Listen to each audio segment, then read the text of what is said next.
Hello, my name is Stephen Milton.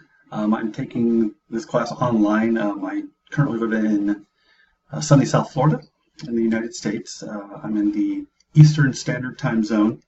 That's GMT -5 for those who don't live in the United States.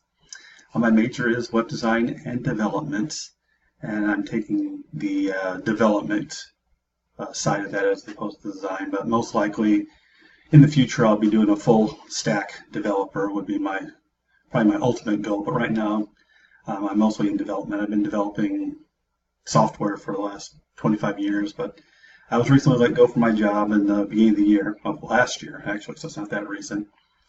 And so I've decided to go back to school and get my degrees because just about every place requires a degree anymore for them to even consider you.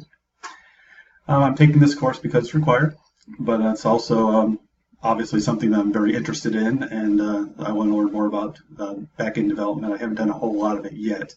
Mostly web front-end design is what I've been doing for the last year and a half. So I've done a little bit of the web development, very little. Something you need about me, like I said, I lost my job earlier this year, so I'm pretty much a full-time student. I was recently called as bishop, so that makes my time constraints even more crazy, but it is what it is. My greatest strength that I bring to this class is I'm very logical. I'm very organized, so I'm usually pretty good about creating programs and developing software. My biggest weakness is probably lack of focus. I get distracted easily, so that's the biggest part of the job that I have to do. So anyway, I look forward to working with you guys. I look forward to joining this class. I know it's going to be entertaining, and hopefully we'll learn a lot and we'll be able to work together well. Thank you.